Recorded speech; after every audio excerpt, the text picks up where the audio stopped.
आपण समस्त को मोर प्रणाम।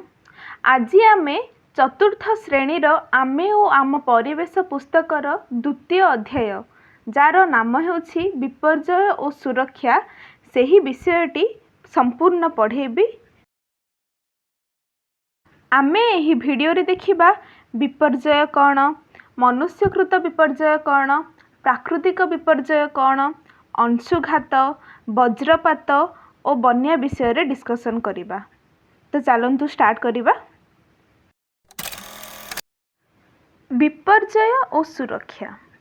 अच्छा, विपर्यय कहले आमे कौन बुझिबा?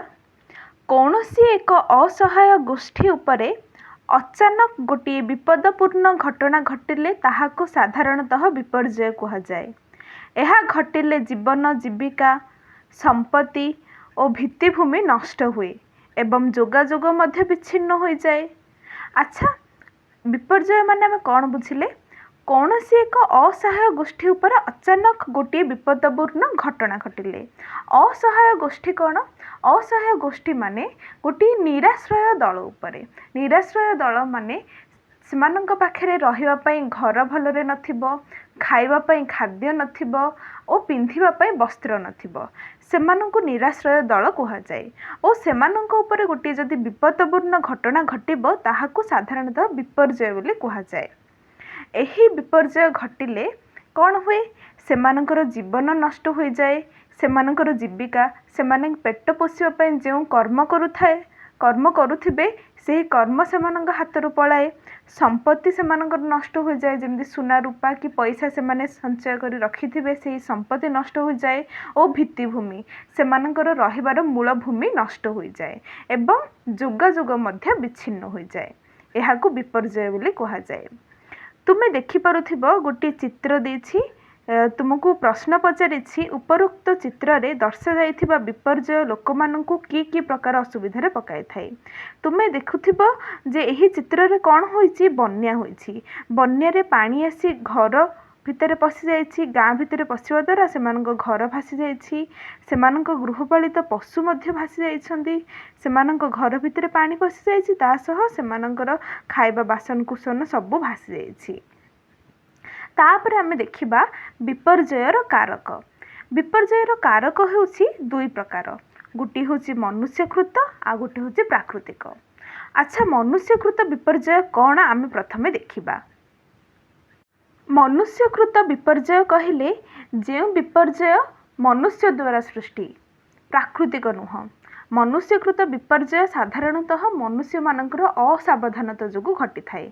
जेपरि दुईटी उदाहरण देइछि तुमे देखि पारुथिबो, गोटिए होछि घर पोडी आ अन्यटी होछि खनिज उत्तोलन फल भूस्खलन। अच्छा, घर पोडी केमिति घटी थाए आमे देखिबा। घर पोडी निआर व्यवहार बेले सतर्कता अवलंबन न कले घर पोडी परि विपद घटी थाए। जदि आमे निआर व्यवहार समय सतर्कता अवलंबन न करिबा ताहाले घर पोडी रे विपद घटी थाए। आ खनिज उत्तोलन फल भूस्खलन कहले आमे कौन बुझिबा? खनिज उत्तोलन बेले माटी तले असावधानतारू भूस्खलन घटिले कर्मचारी माने माटी तले पुति होई मृत्युवरण करिथांती। तुमे देखिथिबो कर्मचारी माने खणी खोली थांती। खणी खोलिबा समय कौन हुए? माटी जदि अधिका खोली देबा ताहाले सेही जगाटी कौन हबो? हालुका होई जिवो। हालुका होइले कौन हबो? माटी तळकु खसी जिवो। माटी तळकु खसिबा फल रे लोक माने भी जदि ठिया होइथिबे सेमाने भी तळकु खसी जिबे। एहा द्वारा खनिज उत्तोलन फल रे भूस्खलन घटिबो। एई दुईटी हला मनुष्यकृत विपर्यय। तापरे आमे देखिबा प्राकृतिक विपर्यय।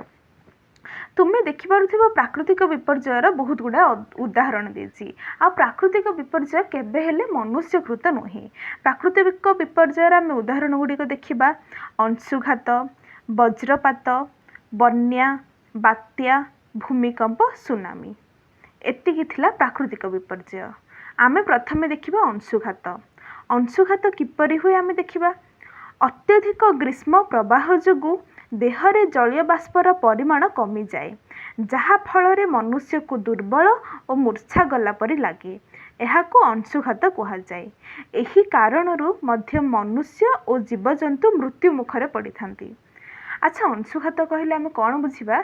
तुमे देखिबो साधारणतः खरा दिन अंशुघात घटे। अत्यधिक ग्रीष्म प्रवाह जो अत्यधिक सूर्य प्रकोप जो आम जदि बाहर को बाहर खरा दिने ताहले कौन हम आम देहर जलीय बाष्प आम देहर जलीय अंशर परिमाण पूरा कमिज द्वारा आम दुर्बल अनुभव करवा तापर आम मूर्छा होइजिबा सेटा को कहुए अंशुघात। अंशुघात द्वारा अनेक मनुष्य मानकर ओ पशु पक्षी जीवजंतु मानकर भी मृत्यु घटी थाए कहीं ना सेमानकर देहर जलीय अंश पूरा कमी जाए अंशुघात द्वारा सूर्य प्रकोप सूर्य किरण रे से ही जलीय अंश आम देहर पूरा कमी जाए। अच्छा अंशुघात न हेबापई अंशुघातर सुरक्षा पाइबापई आम कौन कौन प्रस्तुति करिपरिबा आम देखिबा। घर बाहर पूर्वर प्रचुर पानी पी और जोता पिंधि बाहर आवश्यक। आम जितेबले भी घर बाहरुचे ताहले आम कौन करबा प्रचुर पानी पीबा ताहा द्वारा कौन हम आमर जलीय अंश आम देहर कमिबा नहीं। ता सह आमे पादरे जोता पिंधि बाहर को बाहर खाली पादरे केबे भी बाहर को बाहर अनुचित। ता जदि आम जोता पिंधिथिबा ताहले कौन हम सही गरम आम देह को प्रवेश करि परिबो नाही सूर्य किरणर गरम। तापरे घर बाहर समय छता कला चषमा और ओदा गामुछा और टोपी सह पानी मध्य नेबा उचित। घर बाहर समय आम कौन नेबा छता नहीं कि जीवा आ गोटे टोपी भी पिंधिबा दरकार ता द्वारा कौन हम सूर्य प्रकोप किरण आम मुंड उपरे पड़िबो नाही। ता सह कला चषमा पिंधिबा द्वारा आम आखि को सूर्य किरण कौनसी भी क्षति करिबो नाही। ता सह ओदा गामुछा नहीं कि जीवा गरम असह्य गरम होथिबो जेहेतु ओदा गामुछा हमको सहारा दबो आमर जलीय बाष्प भी देहर कमिबो नाही। ता सह गोटे पानी बोतल आम सहित धरिकी जाइथिबा शोष लागिले पीबा पई। तापरे आ गोटे देखिबा टाण खरा समय घर बाहर अनुचित। जितेबले अत्यधिक खरा होथिबो जदि बाहर आम केबे भी बाहर को बाहर नाही घर भितर ही रहिबा। आउ तुमे सब बेले गोटे कथा मन रखिथिबो तुमे जदि रास्ता कड़े जीवा बेले गोटे अंशुघात पीड़ित व्यक्ति को देखिल ताहले तुमे कौन करिवो तांको केबे भी अत्यधिक पानी पीवा को देबो नाही। तुमे कौन करिवो प्रति अध घंटा अंतर रे तांको अल्प अल्प पानी पीवा को देबो आ सुस्थ हेबा पर्यंत देउथिबो। तापरे कौन करिवो तुमे डॉक्टरंग परामर्श नेबो। एतिकी गला आमर अंशुघात विषय रे। तापरे पुणी आमे आसीबा वज्रपात। वज्रपात कहले कौन बुझिबा साधारणतः वर्षा दिने तुमे माने आकाश रे हठात आलोक सह बड़ धरणर शब्द शुणिथिबो। एहाकु बिजुली और घड़घड़ी बा वज्रपात बोली कहा जाए।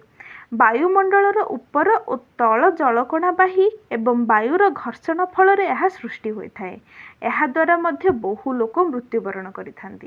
साधारणतः तुम वर्षा दिन आकाश रे देखिथिबो जे तुमको जितेबाला वर्षा हेबाकु थिबो तुमको हठात गोटे आलोक आकाश रे देखा जिवो ता सह आलोक पर पर ही तुमको गोटे बड़ धरणर शब्द सुना जिवो। यह कौन अटे जे आलोकटी देखागला ताहाकु कौन कहा जाए बिजुली। आ बिजुलीर शब्दटी को ही घड़घड़ी बोली कहा जाए। यह किपरि सृष्टि हुए वायुमंडल रे जो जलकणा थाए और वायुमंडल उपरे और तले मिसिकी जलकणा मिसी मेघ सृष्टि हुए। मेघ जितेबाला आकाश को जाती आकाश को नुह वायुमंडल को जाती वायुमंडल रे मेघ माने कौन करती परस्पर मध्य धक्का हुंती। जो समय धक्का हुंती सही समय बिजुली और घड़घड़ी बा वज्रपात सृष्टि हुए। यही वज्रपात द्वारा अनेक बहु लोक और पशुपक्षी जीवजंतु मृत्युवरण करिथांती। तुमे शुणिथिबो जे बिजुली मारी यही लोकर मृत्यु होईगला तुमे शुणिथिबो। सेहीपरि वज्रपात सुरक्षा पाई आमे केउ केउ उपाय खोजिबा दरकार देखिबा। घर भितर थिबा बेले झरका कबाट बंद कर देबा।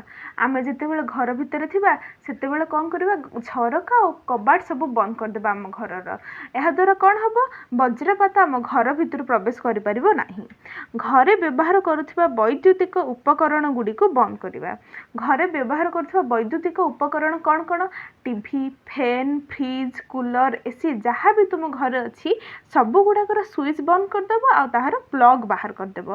ता द्वारा कौन हम आमर वैद्युतिक उपकरण भी कौन क्षयक्षति हेब ना घड़घड़ी बिजुली द्वारा। तापरे रास्तार जाउथिबा समय कौन गछ तले आश्रय न नहीं तुरंत ପାଖରେ ଥିବା ପକ୍କା ଘରକୁ ଚାଲି ଆସିବା ଉଚିତ। ତୁମେ ଯଦି ରାସ୍ତାରେ ଯାଉଥିବ ସ୍କୁଲ କିମ୍ବା ଟ୍ୟୁସନରୁ ତୁମେ ଫେରୁଥିବ, ସେହି ସମୟରେ ଯଦି ବଜ୍ରପାତ ହେଲା ତାହେଲେ ତୁମେ କ'ଣ କରିବ? ଡରିକି କେବେ ବି ଗଛ ତଳକୁ ଚାଲିଯିବନି। ଗଛ ତଳକୁ ଚାଲିଗଲେ କ'ଣ ହେବ? ଗଛରେ ଯଦି ଘଡ଼ଘଡ଼ି ବା ବିଜୁଳି ମାରିବ, ସେ ତୁମକୁ ମାରିଦେବାର ବି ସମ୍ଭାବନା ଅଧିକ ଅଛି। ତ ଆମେ କ'ଣ କରିବା? ଗୋଟିଏ ପକ୍କା ଘର ଦେଖି ସେଠିକି ଚାଲିଯିବା। ତାପରେ ସାଇକେଲ ନ ଚଳାଇ ନିରାପଦ ସ୍ଥାନକୁ ଚାଲିଯିବା ଉଚିତ। ତୁମେ ଯଦି ସାଇକେଲ ଚଲାଉଥିବ ତାହେଲେ କ'ଣ କରିବ? ସାଇକେଲରୁ ତଳକୁ ଖସିଯିବ, ସାଇକେଲରୁ ଗୋଟେ ସୁରକ୍ଷିତ ସ୍ଥାନରେ ରଖିଦେବ, ତୁମେ ଗୋଟେ ସୁରକ୍ଷିତ ସ୍ଥାନକୁ ଚାଲିଯିବ। ବଜ୍ରପାତ ସମୟରେ କେବେ ହେଲେ ମଧ୍ୟ ତୁମେ ସାଇକେଲ ଚଲାଇ ଘରକୁ ଆସିବ ନାହିଁ। ଏତିକି ଥିଲା ବଜ୍ରପାତ ବିଷୟରେ। ତାପରେ ପୁଣି ଆସିବା ଆମେ ବନ୍ୟା ବିଷୟରେ ଦେଖିବା। ବର୍ଷା ଋତୁରେ ଅତ୍ୟଧିକ ବର୍ଷା ଯୋଗୁଁ ନଦୀ ଉଛୁଳି ଏହାର ଜଳ ବିଲ ବାଡ଼ି ଓ ଘର ଆଡ଼କୁ ମାଡ଼ିଯାଇ ଧନ ଜୀବନର କ୍ଷୟକ୍ଷତି ଘଟାଇଥାଏ। ଏହାକୁ ବନ୍ୟା କୁହାଯାଏ। କ'ଣ ହୁଏ? ବନ୍ୟା କହିଲେ ଆମେ କ'ଣ ବୁଝିବା? ବର୍ଷା ଋତୁରେ ପ୍ରାୟତଃ ବନ୍ୟା ଘଟେ। ବର୍ଷା ଋତୁରେ କ'ଣ ହୁଏ? ଯଦି ଅତ୍ୟଧିକ ବର୍ଷା ହେଲା ତାହେଲେ କ'ଣ ହୁଏ? ନଦୀରେ ସବୁ ଜଳ ଭର୍ତ୍ତି ହୋଇଯାଏ। ଅତ୍ୟଧିକ ଜଳ ଭର୍ତ୍ତି ହେବା ଦ୍ୱାରା କ'ଣ ହୁଏ? ନଦୀର ପାଣି ଉପରକୁ ଉଠି ଗାଁ ମଧ୍ୟରେ ପଶିଯାଏ। ଗାଁ ମଧ୍ୟରେ ପଶିବା ଦ୍ୱାରା ସମସ୍ତଙ୍କ ଘରୁ ଚାଲିଯାଏ, ସମସ୍ତଙ୍କ ବିଲ ବାଡ଼ି ସମସ୍ତଙ୍କ ଘରକୁ ଚାଲିଯାଏ। କ'ଣ କରେ? ଧନ ଜୀବନର କ୍ଷୟକ୍ଷତି କରେ, ଯାହାକୁ ଆମେ ବନ୍ୟା ବୋଲି କହିଥାଉ। ବନ୍ୟାରୁ ସୁରକ୍ଷିତ ପାଇବା ପାଇଁ ଆମେ କ'ଣ ପ୍ରସ୍ତୁତି କରିବା ଉଚିତ? ନିଜ ପରିବାର ସହିତ ମୂଲ୍ୟବାନ ଜିନିଷପତ୍ରକୁ ନେଇ ନିରାପଦ ଆଶ୍ରୟସ୍ଥଳକୁ ଶୀଘ୍ର ଚାଲିଯିବା ଉଚିତ। କ'ଣ କରିବା? ଆମେ ଯଦି ଦେଖିଲେ ଯେ ନଦୀ ଫୁଲ ହୋଇଗଲାଣି, ବନ୍ୟା ହେବାର ସମ୍ଭାବନା ଅଛି, ତାହେଲେ ଆମେ କ'ଣ କରିବା? ବନ୍ୟା ହେବା ପୂର୍ବରୁ ଆମର ଯେତିକି ମୂଲ୍ୟବାନ ଜିନିଷପତ୍ର, ଯେତିକି ଦରକାର ଆମର, ସେତିକି ଜିନିଷପତ୍ର ନେଇ ଆମ ପରିବାର ସହ ଗୋଟିଏ ନିରାପଦ ସ୍ଥଳକୁ ଚାଲିଯିବା ଉଚିତ, ଯେଉଁଠି ବନ୍ୟାର ପ୍ରଭାବ ନଥିବ। ବନ୍ୟା ଜଳରେ ପିଲାମାନେ ଖେଳିବା ଅନୁଚିତ। ବନ୍ୟା ଜଳରେ କେବେ ବି ପିଲାମାନେ ଯାଇ ଖେଳିବା ଅନୁଚିତ। ନହେଲେ କ'ଣ ହେବ? ବନ୍ୟାର ପାଣିରେ ପିଲାମାନେ ବି ଭାସିଯିବାର ସମ୍ଭାବନା ଅଛି। ଯଥେଷ୍ଟ ପରିମାଣର ଖାଦ୍ୟ ପଦାର୍ଥ ସଂଗ୍ରହ କରି ସୁରକ୍ଷିତ ସ୍ଥାନରେ ରଖିବା ଉଚିତ। ଯଥେଷ୍ଟ ପରିମାଣର ଖାଦ୍ୟ ପଦାର୍ଥ ସଂଗ୍ରହ କରିବା। ନ କରିଲେ କ'ଣ ହେବ? ଯେତେବେଳେ ବନ୍ୟା ସୃଷ୍ଟି ହେବ ତାପରେ ଆମେ ବାହାରକୁ ବାହାରି ପାରିବା ନାହିଁ। ଆଉ କିଛି ବି କିଣିବା ପାଇଁ, ଖାଦ୍ୟ ପଦାର୍ଥ କିଣିବା ପାଇଁ ଆମେ ବାହାରକୁ ଯାଇପାରିବା ନାହିଁ। ସେଥିପାଇଁ ଆମେ ଆଗରୁ ହିଁ ପୂର୍ବ ପ୍ରସ୍ତୁତି କରିବା ଦରକାର। ରେଡ଼ିଓ, ଟେଲିଭିଜନ ଓ ଖବରକାଗଜ ଇତ୍ୟାଦି ଗଣମାଧ୍ୟମରେ ପ୍ରଚାର ଓ ପ୍ରସାର ହୋଇଥିବା ବନ୍ୟା ସମ୍ପର୍କିତ ସୂଚନା ପ୍ରତି ସର୍ବଦା ସଚେତନ ରହିବା ଉଚିତ। ରେଡ଼ିଓ, ଟେଲିଭିଜନ, ଖବରକାଗଜରେ ତୁମେ ଦେଖୁଥିବ ଯେ ବନ୍ୟା ପ୍ରତି ସେମାନେ ବନ୍ୟା ସମ୍ପର୍କିତ ବହୁତ ଗୁଡ଼ାଏ ସୂଚନା ବା ସାବଧାନତା ଅବଲମ୍ବନ କରିବା ପାଇଁ ସେମାନେ ବହୁତ ଗୁଡ଼ାଏ ଉପାୟ ବତାନ୍ତି। ତାହା ପ୍ରତି ସର୍ବଦା ସଚେତନ ରହିବା ଆମକୁ ଉଚିତ। ଏହା ଥିଲା ବନ୍ୟା ଉପରେ। ଆଉ ତୁମେ ସବୁବେଳେ ଜାଣି ରଖିବା ଉଚିତ ଯେ ଯେତେବେଳେ ଅତ୍ୟଧିକ ବର୍ଷା ଘଟେ ସେତେବେଳେ ବନ୍ୟା ହୁଏ।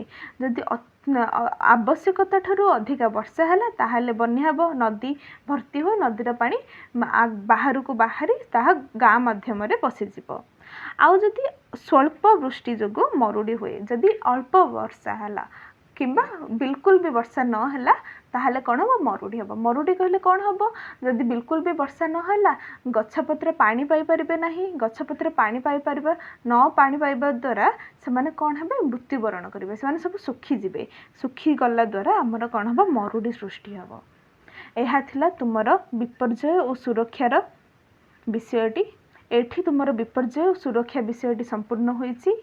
ନେକ୍ସଟ କ୍ଲାସ୍ରେ ଆମେ ଏହାର ଅଭ୍ୟାସର ପ୍ରଶ୍ନ ଉତ୍ତର ଦେଖିବା। ଆଶା କରୁଥିବି ତୁମମାନଙ୍କୁ ବହୁତ ଭଲ ଲାଗିଥିବ ଏହି ବିଷୟଟି। ଯଦି ଭଲ ଲାଗିଛି ତାହେଲେ ଏହି ଭିଡ଼ିଓଟିକୁ ସମସ୍ତଙ୍କୁ ସେୟାର କରିବ ଆଉ ମୋର ଚ୍ୟାନେଲଟିକୁ ସବସ୍କ୍ରାଇବ୍ କରିଦେବ। ଧନ୍ୟବାଦ।